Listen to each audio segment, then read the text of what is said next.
Matilde, a missionária, que estava aqui semana passada, que trabalha em Asas do Socorro, ela passou essa semana lá em casa e ela me contou uma história de uma tentativa de assalto, que na verdade se tornou uma boa história.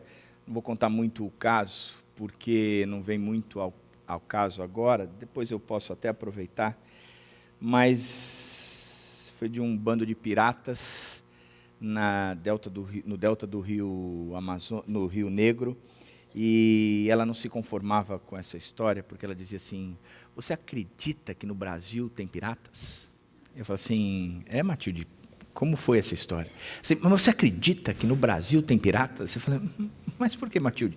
O que é isso? Ela falou assim: porque eu não me conformo que no Brasil, ainda nos dias atuais, tenham piratas. Eu falei: mas por quê? Porque na cabeça dela, piratas era aquele navio cheio de velas e saía o sujeito com a perna de pau de um lado, um papagaio do outro, o tampão num tapa-olho de um, e a garrafa de rum, e assaltando alguém, e principalmente nos mares. A Dani pensa sempre no Johnny Depp. E a Dani disse que se fosse o Johnny Depp, ela diria: pode me levar. Dani, o seu pirata sou eu, meu amor. Mas o que a Matilde passava na cabeça dela era como os tempos modernos podem ter um pirata desse jeito, vestido como nós, com armas mais poderosas e num barco mais rápido e não a velas e uma série de outras coisas, como num rio e não no mar, e ela estava toda... Existe piratas ainda hoje no Brasil, ela dizia. Os tempos modernos não permitem isso, na cabeça dela ela pensava. Fazendo um paralelo, a modernidade trouxe desvantagens na cabeça da Matilde, mas para nós, os tempos modernos, a modernidade também trouxe vantagens. Se a gente olhar os nossos carros, e olhar os carros de 25 anos atrás, como diria o ex-presidente Collor, os carros de 25, 30 anos atrás, de fato, eram uma carroça. Hoje a gente tem a modernidade incrível. Ar-condicionado, vidro elétrico, airbag, ABS, direção hidráulica e, principalmente, o aquecimento de banco, que eu acho isso uma coisa vantajosa ao extremo. Como é que a gente viveu, gente? Tantos anos sem um carro que aqueça o banco. Eu não consigo entender isso. Esse para mim, é a grande vantagem dos tempos modernos. Mas eu lembro que meu pai conta uma história que ele foi de São Paulo a Bahia, num Fusca. Ele, minha mãe, uma tia, um primo e o meu irmão com 1 ano de idade, que usava fraldas. E fralda naquela época era fralda de pano.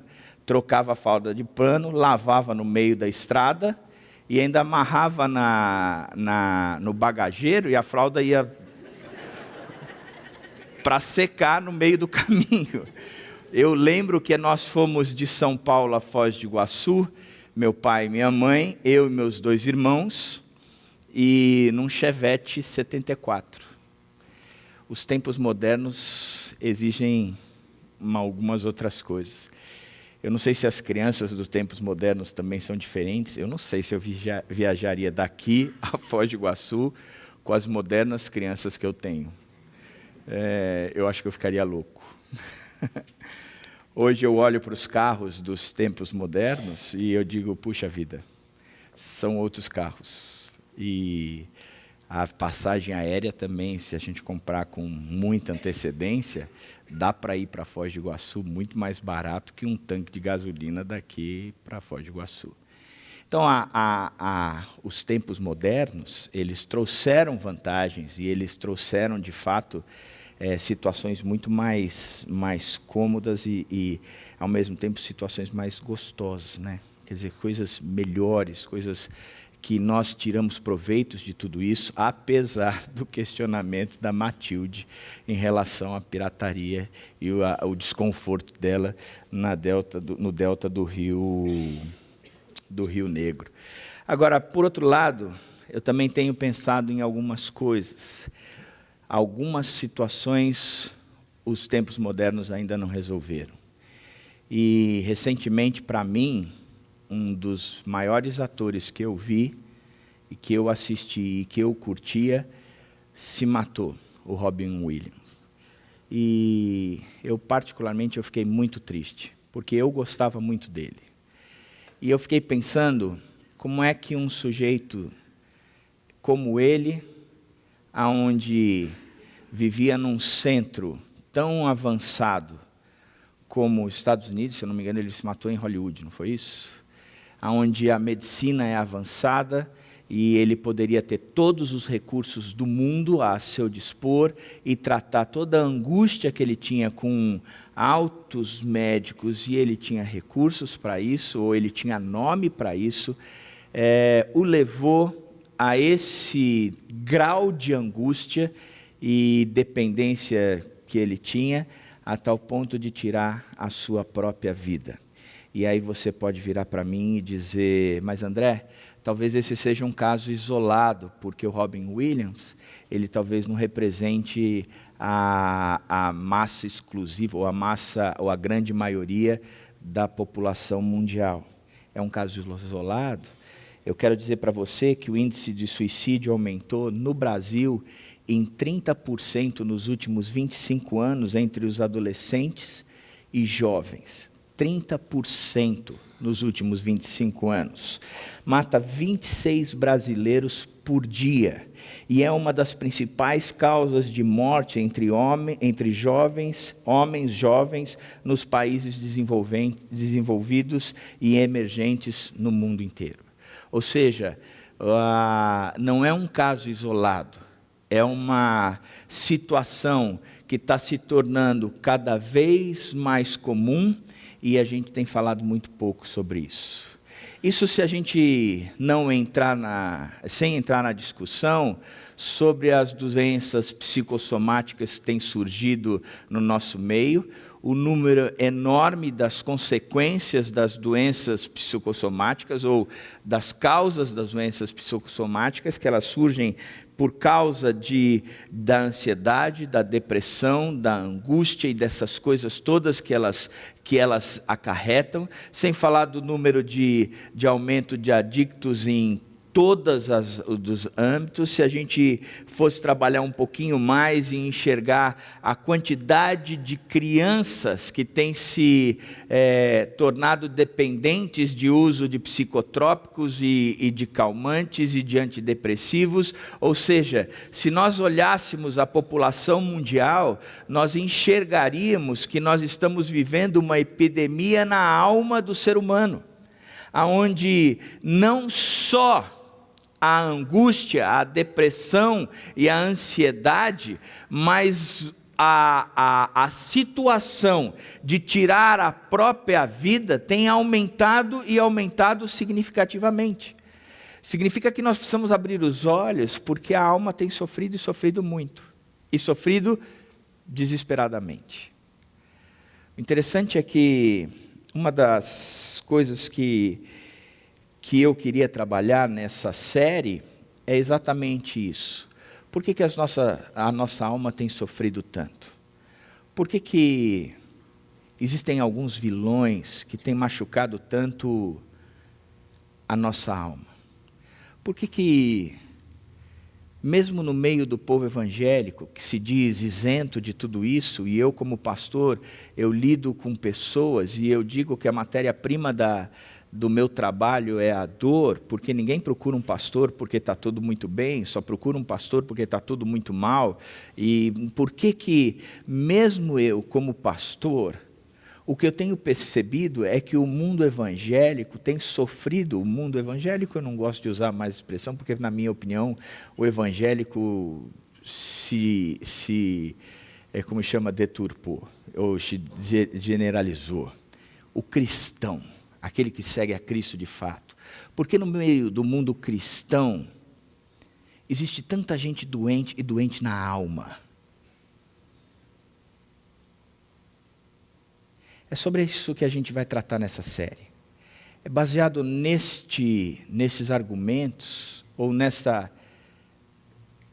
nesse diagnóstico de que a alma está sofrendo, é que nós vamos pensar, apesar da modernidade, de o exterior estar cada vez melhor, nós temos um feeling de que o interior tem sofrido cada vez mais. Queria começar com uma afirmação. Deus existe. Deus existe. E essa afirmação, ela é minha. E é uma afirmação pessoal. Deus existe porque um dia eu me encontrei com Ele. Você vai falar, mas como, André? Esse é um encontro pessoal meu, e o que eu quero dizer é que é algo que eu gosto e gostaria, e talvez se você tiver interesse, um dia a gente pode sentar para conversar, mas é algo que eu acredito plenamente, porque eu não gosto de dizer de teorias, mas eu gosto de dizer de fato. Eu acredito em Deus porque, primeiramente, Deus é relacional, e Ele, como um ser, Ele se encontrou comigo um dia. Na verdade, foi Ele quem se encontrou comigo. Ele sentou do meu lado, literalmente, e Ele se apresentou, e eu nunca mais fui o mesmo. Se Deus existe, e eu acredito nisso, eu quero partir dessa afirmação para uma pergunta. Você acredita nisso? Se você acredita ou não, esta série vai tratar desta pergunta. E é em cima deste questionamento que a gente vai lidar o período inteiro. Porque é em cima da existência de Deus que toda a resposta dessa série vai definir estes vilões e o significado desses vilões para a sua vida e para a minha vida. E o quão importante é lidar com estes vilões, ou seja, o que estes vilões representam em relação a Deus e qual é a relação desses vilões em relação à sua vida e como é que você pode lidar com eles e trabalhar com eles se você crê em Deus ou não. Por isso, o primeiro argumento que nós temos que lidar aqui é o seguinte: Deus existe e o cristianismo parte do pressuposto de que Deus existe. Interessante é que o cristianismo em nenhum momento ele questiona ou ele se preocupa em provar a existência de Deus. O cristianismo, ele parte do pressuposto de que é óbvia a existência de Deus. Quando você começa a ler a Bíblia, que é o livro base do cristianismo, ele começa no primeiro versículo dizendo o seguinte: no princípio criou Deus os céus e a terra. Gênesis 1:1. No princípio criou Deus os céus e a terra. Se em algum momento passasse na cabeça do cristianismo a preocupação da comprovação ou da necessidade de provar de que Deus existe, ele precisaria formular um início melhor do seu livro. Porque ele não poderia propor, no princípio criou Deus os céus e a terra, se ele acreditasse de que Deus não existe, ou a proposta de que ele precisaria primeiro vender a ideia da existência de Deus. Ele precisaria dizer, olha, no princípio criou Deus, mas eu preciso explicar para você quem é Deus. Deus é um ser supremo, o Criador de todas as coisas, aquele que um dia disse que ele não fez isso, porque no cristianismo, antes de mais nada, o argumento dele é óbvio: Deus existe. Alguns teólogos têm tentado provar a existência de Deus. Só que a tentativa de prova da existência de Deus é complicada, porque o cristianismo não se preocupa com isso. A Bíblia não se preocupa com isso. A Bíblia começa em Gênesis 1:1, dizendo: no princípio criou Deus os céus e a terra, e termina em Apocalipse 22:21, dizendo: a graça do Senhor Jesus Cristo seja com todos, amém. No princípio Deus criou, e que a bondade demonstrada no amor do perdão de Deus, que é a graça, esteja sobre todos vocês. Amém, que assim seja. Ou seja, Deus criou e Jesus demonstrou o amor dele através do perdão na cruz. Amém. Ou seja, não precisa de mais nada. Deus e Jesus é a mesma pessoa, eles existem e é isso que importa. Acabou. Acabou. Essa é a preocupação da Bíblia. Essa é a preocupação do cristianismo. Isso é o pressuposto inicial do cristianismo. Alguns teólogos têm tentado, por exemplo, com um argumento ontológico, da definição da pessoa de Deus. Deus é um ser perfeito, santo, eterno e necessário. Mas você vai falar, isso não justifica muita coisa. Do argumento cosmológico, cada coisa existente no mundo tem que ter uma causa adequada. Sendo assim, o universo também tem que ter uma causa adequada. Ou seja, tudo é adequado. Não justifica grandes coisas. O argumento teleológico, em toda parte o mundo revela inteligência, ordem, harmonia e propósito, e assim implica a existência de um ser inteligente e com propósito apropriado para a produção de um mundo como este. O argumento histórico, olha, se você olhar entre todos os povos e tribos da terra, há um sentimento religioso que se revela em cultos exteriores. Visto que o fenômeno é universal, deve pertencer à própria natureza do homem. E se a natureza do homem naturalmente leva ao culto religioso, isso só pode achar sua explicação num ser superior que criou o homem para que o adore. Ou seja, todos são criados por um ser superior, e esse ser superior que criou a todos, faz com que todos os seres criados busquem um ser superior para adorar. O fato é que a Bíblia parte do pressuposto de que Deus existe, e não precisa explicar a existência desse Deus. Ou você crê ou não, e acabou. O que a Bíblia diz é, Deus existe e ponto. Tenha fé. Tenha fé. O que a Bíblia pede é fé. Ela diz que a fé precisa. A fé é necessária. A fé é a convicção das coisas. A fé é a certeza dos fatos. Aquele que se aproxima de Deus, antes de mais nada, creia que Ele existe e que é o galardoador de todas as coisas, diz Hebreus 11:6. O que é necessário é fé. E se você ainda não percebeu, tudo isso está escrito no boletim que você pode ir copiando. Legal, né? Só agora que eu lembrei de avisar isso. O fato é que a Bíblia diz que Deus existe e não tem como provar a sua existência.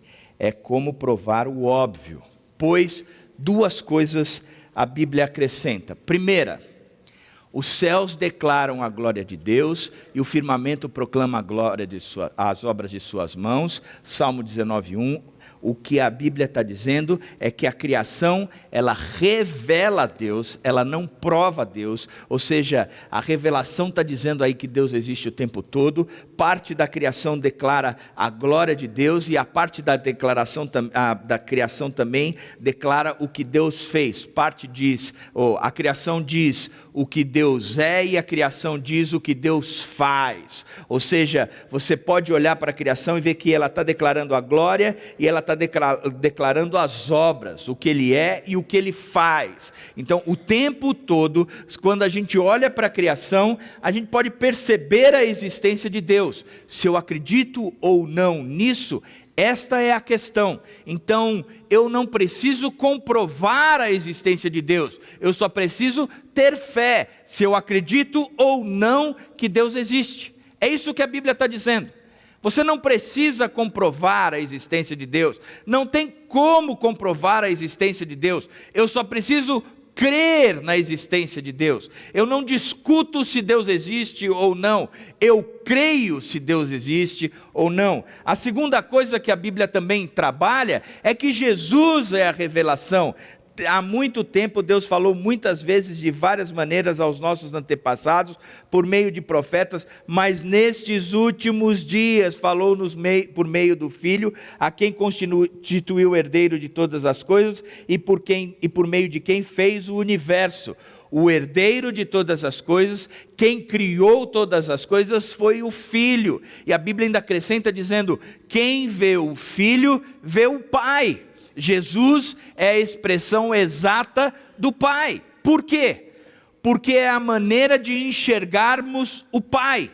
Jesus não é um profeta, Jesus não é um espírito, não é um avatar. Jesus é o Deus encarnado.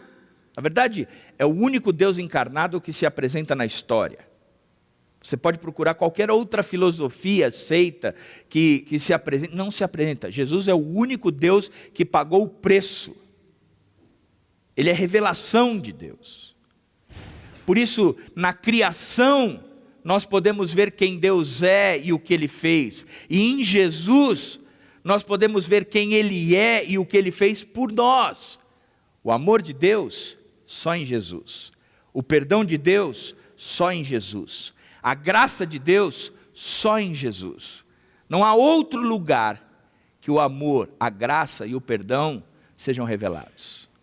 Interessante é que quando eu olho para a criação e eu olho para Jesus, eu posso perceber a revelação de Deus. Mas mesmo assim, isso é uma questão de fé. Eu não provo nada. Está expresso aí. Está implícito aí. Você acredita ou não? Eu acredito ou não?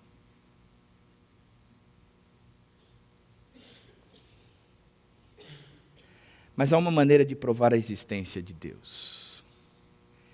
É a sua lei em nossos corações. Romanos diz o seguinte, 2, 14 e 15. De fato, quando os gentios, e os gentios na Bíblia eram aqueles que não eram judeus, os que seguiam o judaísmo, que não têm a lei, que era a lei dada por Deus, praticam naturalmente o que ela ordena, sem conhecer a lei, cumpriam a lei, tornam-se lei para si mesmo, embora não possuam a lei, pois mostram que as exigências da lei estão engravadas em seu coração. Disso dão testemunho também a sua consciência e os pensamentos dele, ora acusando-os, ora defendendo. Ou seja, uma das coisas que eu e você precisamos entender é que Deus imprime no coração do homem a sua lei, a lei moral, o que é certo e o que é errado.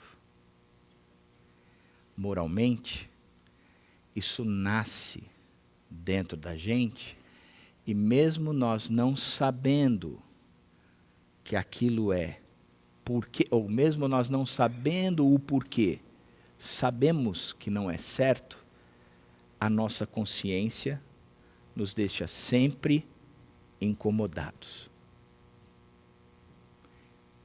E quando fazemos algo, mesmo não sabendo porquê é certo, a nossa consciência não nos acusa. Da onde vem isso? Do coração justo de Deus, ao criar o homem à sua imagem e semelhança. Isso é o que a Bíblia diz. Mas um dos grandes pensadores, C.S. Lewis, diz que apesar de Deus colocar essa lei no coração do homem, e a Bíblia também diz isso, o homem tem a capacidade de amortecer essa lei no seu coração. Por isso que um grande dos pensadores de todos os tempos da humanidade disse: Deus está morto. E muitos cristãos condenam Nietzsche quando ele diz: Deus está morto. Nietzsche nunca quis dizer que Deus estava morto, mas ele olhou para a humanidade e disse: vocês mataram Deus. Deus está morto. Alguns dizem que Nietzsche morreu por causa de pneumonia, outros dizem que na sua loucura por um cancro de sífilis na cabeça ele morreu. O fato é que esse homem morreu dizendo o que era certo. Deus está morto. E Dostoiévski ainda acrescentou dizendo: se Deus está morto, a lei de Deus não vale mais e tudo é permitido.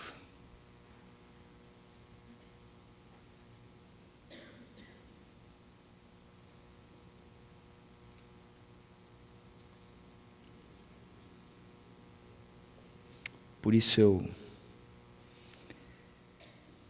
eu volto à pergunta inicial.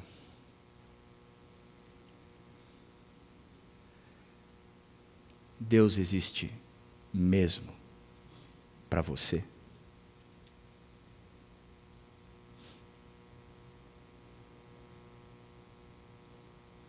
Porque se Ele existe, o que vale é a lei dele sendo cumprida. Se Ele não existe, tudo é permitido. E aí, os vilões entram na sua alma. Entendeu?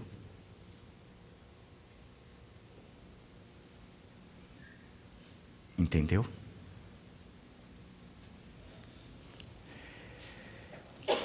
Deus existe.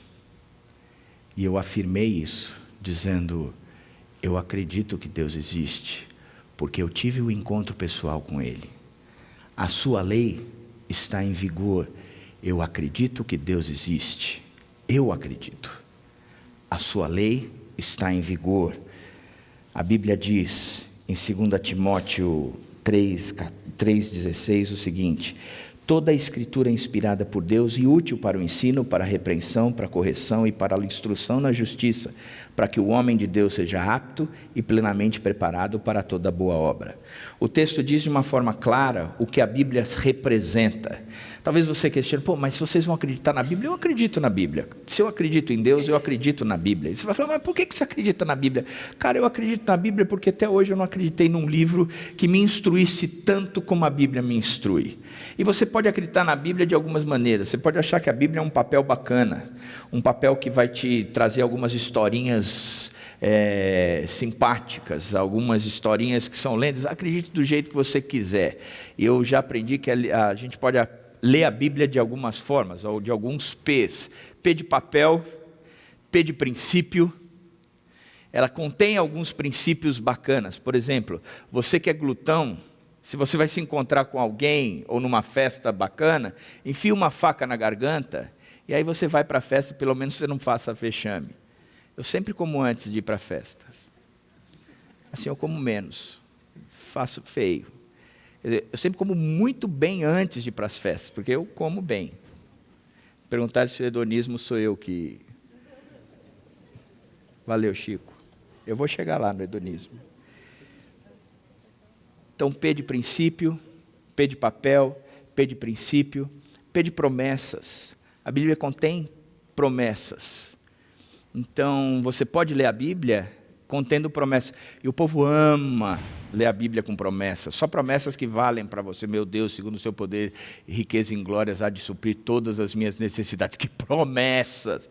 Mas aquele que quer viver piedosamente será perseguido. Esse ninguém lê. E é promessa. E é promessa. Deus há de fazer infinitamente mais do que pedimos ou pensamos, segundo o seu poder que opera em nós. Deus, a gente ama essa promessa. Já leu o contexto dessa promessa? Tem a ver com unidade. É a unidade do corpo de Cristo. Não tem nada a ver com o seu carro novo que você quer. Nada a ver com o carro novo que você quer. Tudo a ver com a unidade do corpo de Cristo. Por isso que eu acredito na Bíblia. Eu não acredito na maneira como vocês têm lido a Bíblia. As promessas são diferentes da que vocês têm lido. E poder, papel, princípios, promessas e poder. A Bíblia tem poder. Ela transforma a gente. Ela muda. De que maneira? Toda a Escritura é inspirada por Deus. E ela deixa o homem apto e plenamente preparado para toda boa obra. O início e o fim. Toda a Escritura é inspirada por Deus e ela deixa o homem apto e plenamente preparado para toda boa obra. Que jeito? Ensinando, repreendendo, corrigindo e instruindo. Ensinando, repreendendo, corrigindo e instruindo. Tem muita gente que diz, mas a Escritura, você vai ler umas coisas esquisitas lá. Cara, a Escritura você vai ser ensinado, repreendido, corrigido e instruído. Como eu tenho que tratar minha esposa, eu vou ser ensinado, corrigido, repreendido e instruído, até aprender a tratar minha esposa muito bem. Como eu vou ter que corrigir, como eu vou ter que tratar meus filhos, eu vou ser ensinado, repreendido, corrigido e instruído. Como é que eu tenho que ser um bom pastor para vocês? Eu vou ter que ser ensinado, repreendido, corrigido e instruído, até eu aprender. É assim que a Bíblia faz. Então tem muita gente que fantasia em relação à Bíblia, mas é isso que a Bíblia diz, que ela vai me tornar plenamente preparado para toda boa obra, e apto para isso é através da Escritura. Então, é isso aqui que a Bíblia vai fazer, entendeu? Entendi.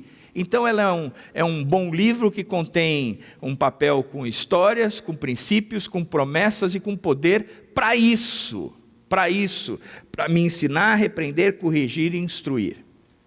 Beleza? Entenderam? Compreenderam?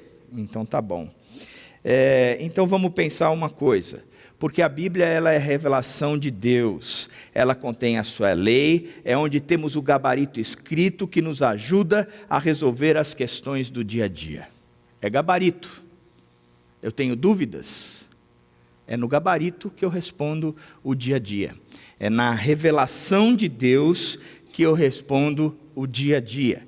Quando eu tenho as questões do dia a dia, eu não vou no meu achômetro saber se é certo ou errado. Deus existe, a sua lei está em vigor, então é na lei dele que eu vou ver se é certo ou errado o que eu tenho que fazer. Porque se Deus existe, é na lei dele que eu tenho que viver. Se Deus não existe, então eu vou viver de forma imoral. Tudo é permitido. Então vamos pensar em algumas questões. Vamos refletir em algumas perguntas. Como sempre fui bom aluno na vida, aluno top. Top mesmo, sempre me dei bem. Primeira pergunta.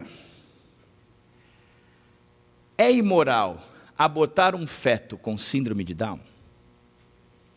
Sim ou não? Quem acha que sim, levanta a mão direita. Não, levanta, convicção. Levante a sua mão direita bem alto, quem acha que sim. Quem acha que não, o mesmo gesto. Aqui a gente é democracia. Tá bom, a maioria ganhou. A resposta é sim.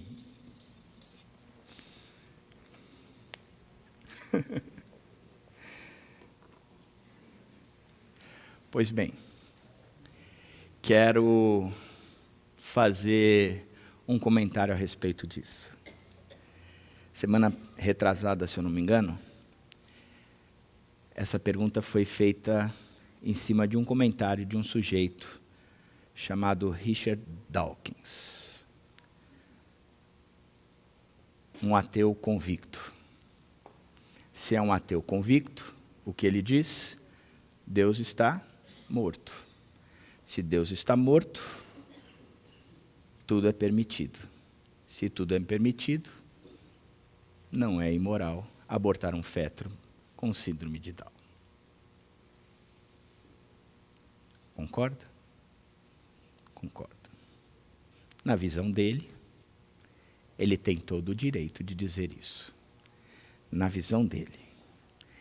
Ele disse, deveria abortar e tentar novamente, seria imoral para trazê-lo para o mundo se você tem essa escolha. Dawkins disse. 994 seres humanos com síndrome de Down deliberadamente mortos antes do nascimento na Inglaterra e no País de Gales em 2012. Isso ele sustenta. E ele diz ainda mais, acho que isso deve ser feito no desejo de aumentar a soma de felicidade e reduzir o sofrimento, pois uma criança com síndrome de Down vai produzir sofrimento para a própria criança e para a família. Então você pode abortar e tentar novamente. Sabe quem eu vi defender isso? Romário. Que defender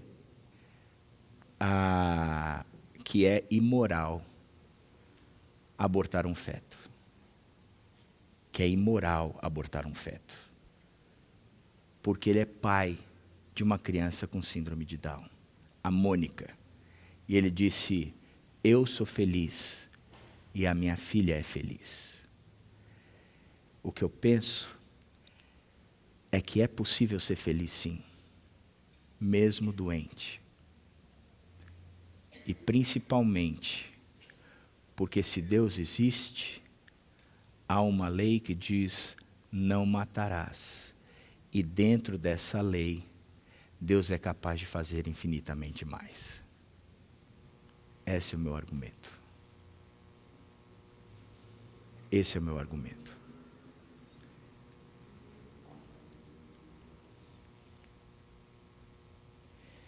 Segunda pergunta.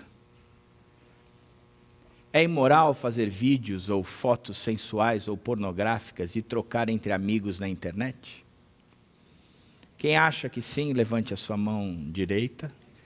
Quem acha que não, mesmo. Quem já fez, levanta a sua... Mentira. Pô, Heitor, não era brincadeira, não era para levantar. Essa pergunta eu estou fazendo em cima do mesmo Romário, porque ele está defendendo uma lei que vai proibir e vai dar cadeia para quem trocar vídeo assim. Então, pela grande maioria, também é imoral. Também é imoral. Falo isso, gente, não porque é algo tão distante para nós, mas porque eu tenho visto, acompanhado, tenho escutado e conversado com meus filhos, que essa história não está longe da gente, muito pelo contrário, está muito perto da gente.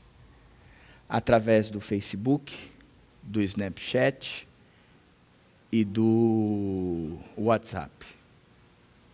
Trocas de fotos, de calcinha e sutiã, trocas de vídeo, de jovens se masturbando e assim por diante. Não entre os amigos somente da escola, mas entre até amigos da própria igreja.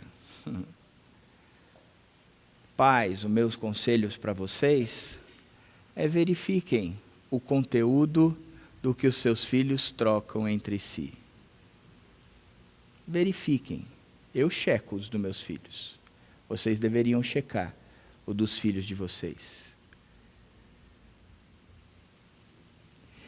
Porque eu acho imoral fazer vídeo ou fotos sensuais ou pornografia e trocar entre amigos na internet. Talvez você se horrorize com isso, mas porque tem uma lei, já que Deus existe, e porque Deus existe, estamos debaixo da lei dele, que diz não adulterarás. E o adultério é o seguinte, é eu ter uma relação sexual, e relação sexual seja ela qual for, seja ela de que padrão seja virtual ou não, é relação sexual, porque no Novo Testamento Jesus diz assim, o que o Velho Testamento diz, não adulterarás, eu digo mais. Se você olhar com a intenção impura, no seu coração você já adulterou. Em outras palavras, se você já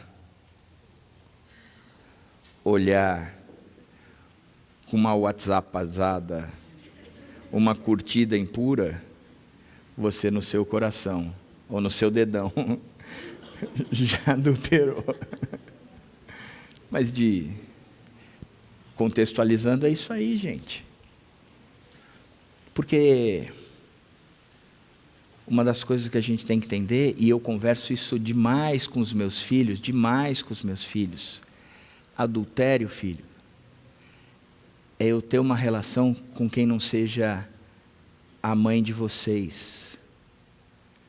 É a mesma coisa com que vocês terem uma relação com quem não seja a esposa de vocês. E não pense vocês que eu não tenho tentações. Eu tenho, nós estamos no mesmo barco. Então vamos lutar juntos. Vamos segurar a ponta todo mundo juntos. Porque a luta é para todo mundo. E a gente troca altas conversas sobre isso, eu e os dois.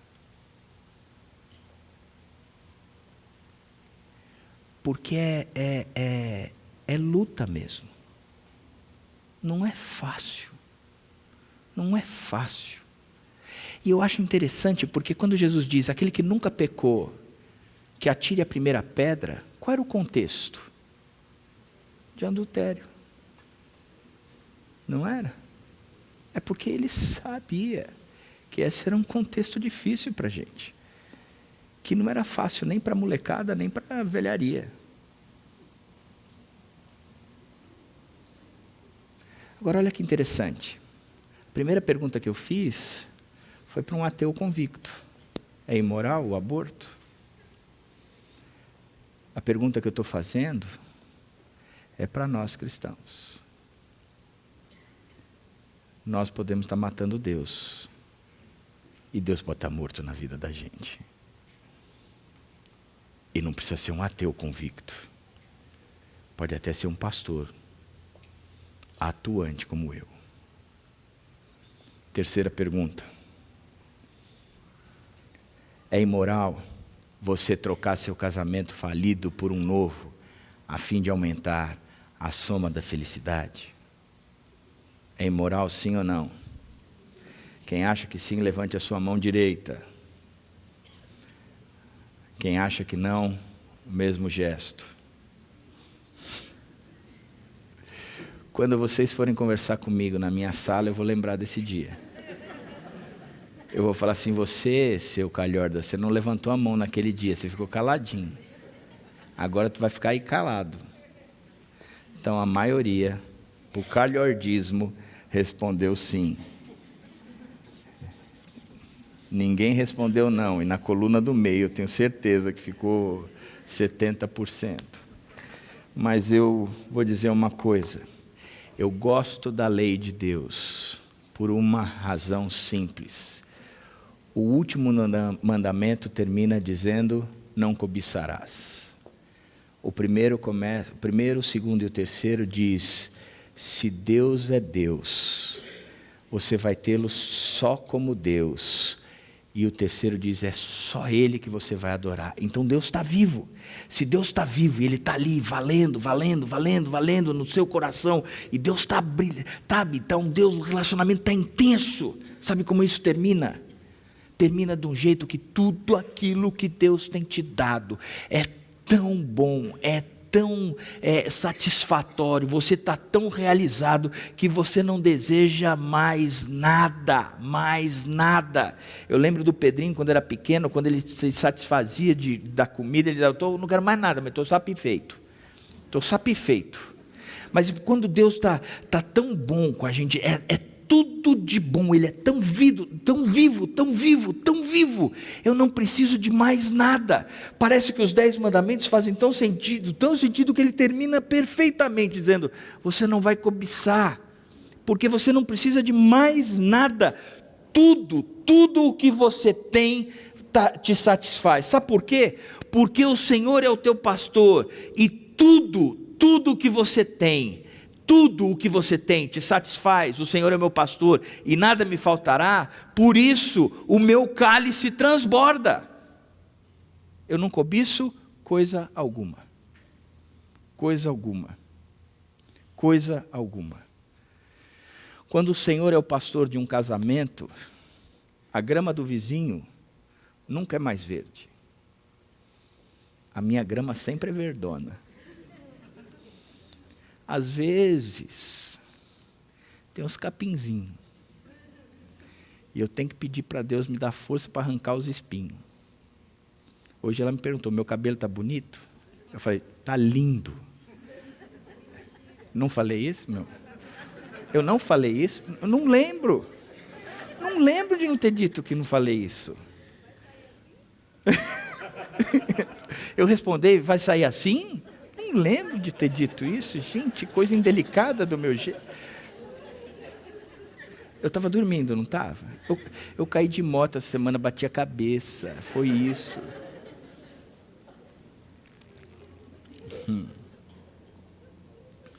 O André está morto. O fato é, quando Deus está vivo, eu não preciso de mais nada. E mesmo que as coisas entrem em atrito, em conflito, Deus restaura. Eu não preciso de um casamento novo. Deus vai restaurar o meu. Porque eu não cobiço mais nada. Eu sei que aquilo pode até ser momentâneo. Deus vai restaurar. Deus vai restaurar. Por isso, presta atenção. Deus existe. Sua lei está em vigor. E as consequências da falta da lei é a seguinte, ó.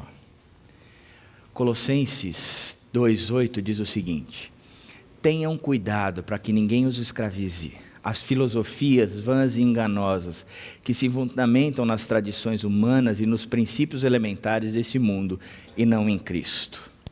Tenham cuidado para que ninguém os escravize a filosofias vãs e enganosas que se fundamentam nas tradições humanas e nos princípios elementares deste mundo e não em Cristo.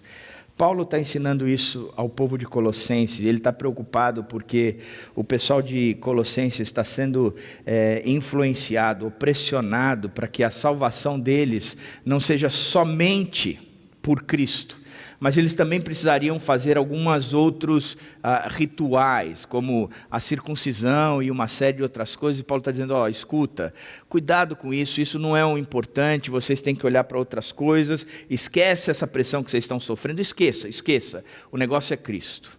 Vamos aplicar para os dias de hoje. Os dias de hoje ele está dizendo o seguinte: primeiro, torna-se o seu Deus. Torna-se o seu. Cuidado que tem coisas que podem se tornar o seu Deus. Ou seja, pode se escravizar novamente, pode te escravizar novamente, pode voltar a tornar o seu ídolo, tornar aquilo que vicia, que escraviza, que rouba a liberdade, torna o seu dono, o seu feitor, você se torna dependente, usuário, codependente, aquilo se torna necessário, enfim. Sem ele você não vive. Ele diz, toma cuidado, tem coisas que podem tornar novamente você escravizado, vai te acorrentar. Toma cuidado, porque esse pode tornar o seu Deus. Então Paulo está dando um alerta ao povo de Colossenses. E aí ele acrescenta dizendo o seguinte: são filosofias vãs e enganosas. Ele está dizendo, ele vai substituir a lei de Deus. Ele está dizendo o seguinte: cuidado, que eles vão matar o Deus novamente. E quando Deus estiver morto, tudo é permitido. A lei de Deus vai cair de lado e vai entrar uma nova lei. Porque o que é filosofia vã e enganosa? É o tipo de raciocínio humano que não faz caso da revelação de Deus. Filosofia vãs e enganosas, o que ele está dizendo é, vão entrar filosofias, ou pensamentos, raciocínios humanos, que não fazem caso da revelação de Deus. Porque se Deus está vivo, o que você precisa entender é que a lei de Deus tem que estar valendo na sua vida. Se Deus estiver morto, tudo é permitido. Então, o que vai ser permitido? Esses raciocínios humanos que não fazem caso da revelação de Deus, já que Deus está morto para você. Então, toma cuidado. Porque se você não prestar atenção, estes raciocínios te escravizarão. Estes raciocínios te tornarão dependentes dele. Estes raciocínios, estes pensamentos vãs e enganosos, eles vão te tornar escravos deles. Pois bem, ele acrescenta dizendo, e o centro de tudo isso sempre é o eu, que se fundamentam nas tradições humanas e nos princípios elementares deste mundo. Se Deus está morto, tudo é permitido. Se Deus está morto, saiba que um outro Deus ocupará o lugar dele. E o que é permitido, a lei deste outro Deus vai entrar. E você vai se tornar escravo desta outra lei. Não pense você que você vai se tornar livre. Você vai se tornar escravo. Escravo dessas coisas todas. E essas coisas se fundamentam nas tradições humanas e nos princípios elementares deste mundo.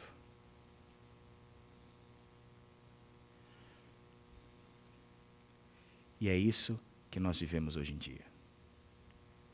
O que eu mais tenho visto são pessoas presas e escravizadas nos valores deste mundo. Por exemplo, Efésios 2 diz assim, Ele nos deu vida. Ele quem? Jesus. Quem é Jesus? A revelação de Deus. É o Deus encarnado. Ele nos deu vida, estando nós mortos. Segundo as inclinações da nossa carne. E segundo o curso deste mundo. Significa que este mundo tem valores que leva. Nós ficamos mortos nestes valores que nos levam. E o que eu tenho mais visto é gente presa e morta nesses valores. Casamentos destruídos, porque pessoas estão acorrentadas a relacionamentos externos, achando que esses relacionamentos externos vão salvar a vida, porque o relacionamento, o casamento, já não tem mais brilho, pura ilusão, é morte. Uma outra coisa que eu tenho visto é que eu nunca vi tanta gente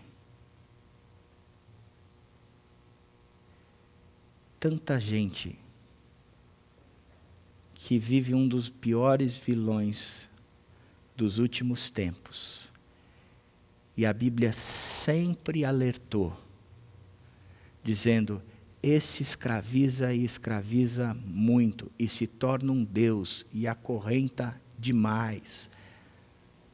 E você não vai conseguir agradar a este e ao outro. Porque você vai satisfazer a um e entristecer o outro, ou você vai entristecer o outro e agradar a um. Você não tem como agradar a Deus e ao dinheiro. E eu nunca vi tanta gente escrava do dinheiro como eu tenho visto ultimamente. ou numa ganância de cada vez ter mais, ou endividados até o fim da vida. Sabe por quê? Porque Deus nunca foi o centro nessa área. Deram lugar ao vilão. Se tornaram escravos. Num consumismo desenfreado. Num materialismo desenfreado. No meio da igreja. Onde a gente pega missões, que deveria ser o coração da igreja, mendigando, porque a própria igreja não conseguiu até hoje se libertar do materialismo.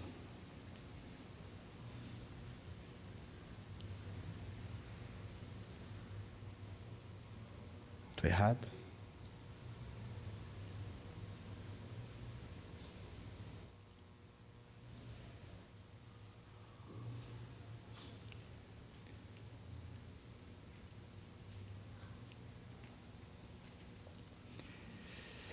Tenham cuidado para que ninguém os escravize a filosofias vãs e enganosas, que se fundamentam nas tradições humanas e não nos princípios elementares desse mundo, e não em Cristo. E não em Cristo. E não em Cristo.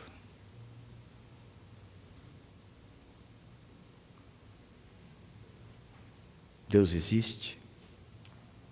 Ele está vivo? Você está escravo de quem? De Cristo. Por isso, o próximo ponto é: quem são os foras da lei? E esses a gente vai estudar a partir da semana que vem, eu só quero pincelar. O primeiro deles é o materialismo, e as coisas são muito importantes. Eu sou o que tenho. A roupa que eu visto, o carro que eu ando, a casa que eu tenho, ela fala muito mais alto. O segundo é o ativismo. A vida tem que ser cheia de ação. Eu sou o que faço. Se a agenda não tiver repleta, se eu não tiver viagem todos os anos, se eu não tiver atendimentos e horários, a minha agenda, a minha pessoa, eu tenho que fazer, eu sou o que faço. O terceiro é o individualismo, só podemos depender de nós mesmos. Eu sou autossuficiente, eu dependo de mim mesmo. O quarto é o conformismo, ser reconhecido pelos outros é o que importa. Eu sou o que os outros querem que eu seja. Eu vou me conformar ou vou tomar a forma, o contorno para agradar os outros. Eu não tenho mais a minha própria, apesar de ser individualista, eu vou fazer tudo para que os outros se agradem de mim. O quinto é o relativismo, não importa o que você crê, desde que creia em algo, eu sou aquilo que eu desejar crer. Já não tem mais um absoluto, o absoluto é relativo, eu creio naquilo que me é interessante. O próximo é o hedonismo, o importante é ser feliz, eu vivo pelo que me dá prazer. E o último é o secularismo, a religião é joia, mas no seu devido lugar. Sou suficiente no dia a dia sem Deus. Deus está morto. Por isso vale qualquer coisa, vale tudo, mas a religião, ela tem uma parte na minha vida, mas Deus não tem e não é tudo para mim. O que eu queria propor para você é: decore esse versículo, traga para o seu coração, de coração. Tenham cuidado para que ninguém os escravize a filosofia vãs e enganosas, que se fundamentam nas tradições humanas e nos princípios elementares desse mundo, e não em Cristo. E peça para Deus trabalhar isso no seu coração. Vá ponta a ponta, de palavra em palavra nesse versículo, dizendo: tenham cuidado. Significa que eu preciso estar em alerta. Senhor, em alerta em relação ao quê? E vá meditando nesse versículo, falando: Senhor, fala comigo, e traga para o seu coração. A gente vai estar nas próximas semanas pensando em cada um desses textos, cada um desses vilões. Mas eu preciso muito contar com a sua ajuda, para que você traga para o seu coração um versículo como esse, para que Deus possa trabalhar na sua vida, porque o meu sonho é que a gente expulse esses vilões dos nossos corações, para que a gente tenha uma igreja livre, porque quando nós conhecemos a verdade, e a verdade nos libertará, é que nós seremos verdadeiramente livres.